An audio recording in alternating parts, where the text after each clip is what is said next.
ഭീമാകാരത്വവും വാമനത്വവും. മനുഷ്യ ശരീരത്തിൻ്റെ വളർച്ചാ ഘട്ടത്തിൽ അതിനെ ത്വരിതപ്പെടുത്തുന്ന ഹോർമോൺ ആണ് സൊമാറ്റോട്രോപിൻ. മനുഷ്യ ശരീരത്തിൻ്റെ വളർച്ചാ ഘട്ടത്തിൽ അതിനെ ത്വരിതപ്പെടുത്തുന്ന ഹോർമോൺ ആണ് സൊമാറ്റോട്രോപിൻ. സൊമാറ്റോട്രോപ്പിൻ്റെ ഉത്പാദനം കൂടിയാൽ അമിതമായ ശരീര വളർച്ച ഉണ്ടാകും. ഇതാണ് ഭീമാകാരത്വം. സൊമാറ്റോട്രോപ്പിൻ്റെ ഉത്പാദനം കൂടിയാൽ അമിതമായ ശരീര വളർച്ച ഉണ്ടാകും. ഇതാണ് ഭീമാകാരത്വം. സൊമാറ്റോട്രോപ്പിൻ്റെ ഉത്പാദനം കുറഞ്ഞാൽ ശരീര വളർച്ച മുരടിക്കും. ഇതാണ് വാമനത്വം.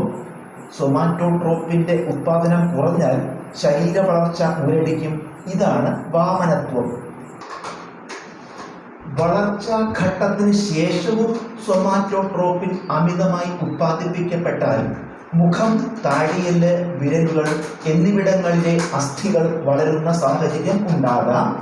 ഈ അവസ്ഥയാണ് അക്രോമെഗാലി. വളർച്ചാഘട്ടത്തിന് ശേഷവും സൊമാറ്റോട്രോപ്പിൻ അമിതമായി ഉത്പാദിപ്പിക്കപ്പെട്ടാൽ മുഖം, താടിയെല്ല്, വിരലുകൾ എന്നിവിടങ്ങളിലെ അസ്ഥികൾ വളരുന്ന സാഹചര്യം ഉണ്ടാകാം. ഈ അവസ്ഥയാണ് അക്രോമെഗാലി.